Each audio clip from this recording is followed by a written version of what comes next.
SBI பாத்தீங்க அப்படின்னா கொஞ்சம் நஞ்ச சேஞ்சஸ் பண்ணல. பிஓட நோட்டிஃபிகேஷன்ல எக்கச்சக்கமா சேஞ்சஸ் கொண்டு வந்திருக்காங்க. அது என்னென்ன அப்படின்றத அது எப்படி அப்ரோச் பண்ணலாம், என்ன மாதிரி அதை நம்ம எடுத்துட்டு எப்படி நம்ம ப்ரிப்பேர் பண்ணலாம் எல்லாமே நம்ம வீடியோல பார்ப்போம். அண்ட் உங்களுடைய ஒப்பீனியன்ஸையும் கமெண்ட் பாக்ஸ்ல போடுங்க. அண்ட் வீடியோக்குள்ள போறதுக்கு முன்னாடி நம்மளுடைய எலீட் பாஸ் லான்ச் பண்ணியிருந்தோம். ஸோ அது பார்த்தீங்க அப்படின்னா கம்மிங் நியூ இயரோட ஆஃபர் எல்லாமே முடியுது. ஸோ அது வரைக்கும் பார்த்தீங்க அப்படின்னா ஆஃபர்ல இருக்கும். Elite pass 2 years + 1 year. அதில் உங்களுக்கு பேங்கிங்க்கு தேவையான எல்லாமே இன்க்ளூடட். ஸோ கண்டிப்பாக யூஸ் பண்ணிக்கோங்க, ஒர்த்தாக இருக்கும். ஸோ ஃபஸ்ட்டு என்ன அப்படின்னா ப்ரிலிமினரி பொறுத்த வரைக்கும் ஆப்டி ரீசனிங் இது ரெண்டுலேயும் வந்து 35 இருக்கும், இங்கிலீஷ்க்கு 30 இருக்கும். இப்போ அதை 40 பண்ணிட்டாங்க.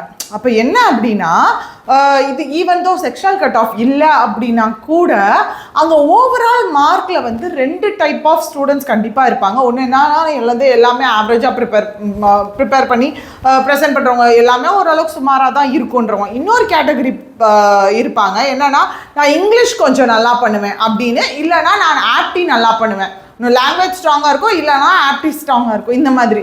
ஸோ இந்த மாதிரி கேஸில் எனக்கு இங்கிலீஷ் கொஞ்சம் ரொம்ப டிஃபிகல்ட்டு. ஸோ அதில் வந்து நான் எப்பயுமே பார்டரை தொடுற அளவுக்கு தான் நான் பார்ப்பேன் அப்படின்றவங்களுக்கு கண்டிப்பாக இது வந்து கொஞ்சம் ஒரு பெரிய விஷயமாக தான் கன்சிடர் பண்ணப்படும். ஈவன் தோ இது ப்ரிலிம்ஸாக இருந்தால் கூட கம்பேரிட்டிவ்லி மித்த ப்ரிலிமினரி எக்ஸாம்ஸை விட SBI PO உங்களுக்கு தெரியும் கொஞ்சம் டஃப்னஸ் லெவல் அதிகம்.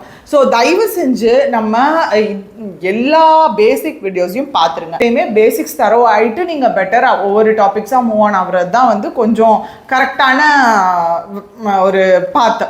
அடுத்தது மெயின்ஸில் என்ன பண்ணிட்டாங்களா, ஈவன் தோ இங்கிலீஷ்க்கு 20 மார்க்காக வச்சா கூட 40 கொஸ்டின்ஸ் ஆனால் 20 மார்க்கு. ஆனால் டோட்டலாக பார்க்குறப்ப இந்த எப்பயுமே எஸ்ஏ ரைட்டிங், லெட்டர் ரைட்டிங் மட்டும் இருக்கும். இப்போ பார்த்தீங்கன்னா இமெயில், சிச்சுவேஷன் அனாலிசிஸ், ப்ரீசஸ் ரைட்டிங்னு எக்கச்சக்கமாக இருக்குது.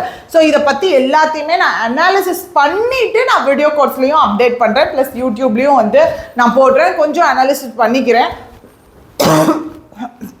பண்ணிவிட்டு வீடியோ கொண்டு வரேன். ஓகே, ஸோ டோட்டலாக 70 மார்க் வந்துருச்சு.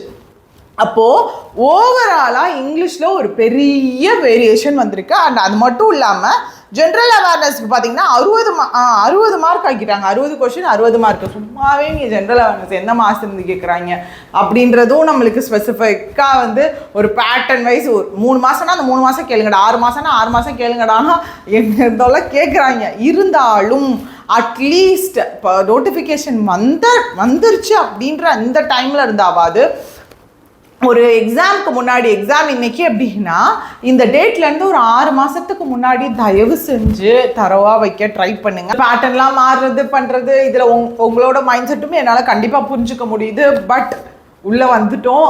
இது ஒரு ரொம்ப டயரிங்கான விஷயமா இருந்தால் கூட, டிஃபிகல்ட்டான விஷயமா இருந்தால் கூட நம்ம பண்ணி தான் ஆகணும். பட் எங்களால் முடிஞ்ச அளவுக்கு என்ன சப்போர்ட் பண்ணணுமோ அதை கண்டிப்பாக நான் பண்ணுறேன் மக்களே. அண்ட் நான் எப்பயும் போல் நான் சொன்ன மாதிரி லாஸ்ட் வென்ஸ்டே மட்டும் கிறிஸ்மஸ் அன்றைக்கி வர முடியல. மற்றபடி மண்டே, வென்ஸ்டே அண்ட் ஃப்ரைடே உங்களுக்கான கிளாஸஸ் எப்பயுமே இருக்கும் எக்ஸாம் வரைக்கும். ஸோ கண்டிப்பாக நீங்கள் 3 நாளும் இங்கிலீஷ்க்கான கிளாஸஸ் கண்டிப்பாக அட்டென்ட் பண்ணுங்கள். ஒவ்வொரு கிளாஸுமே உங்களுக்கு எக்ஸாம் போகிறதுக்கு ஒர்த்தாக இருக்கும். ஸோ மிஸ் பண்ணிடாதீங்க. அதை பற்றி என்ன நினைக்கிறீங்க அப்படின்றதையும் நீங்கள் கமெண்ட் பாக்ஸில் போடுங்க மக்களே. ஸோ அதுக்கேற்ற மாதிரி வந்து நம்மளும் அடுத்து பிளான் பண்ணி கொண்டு போகலாம்.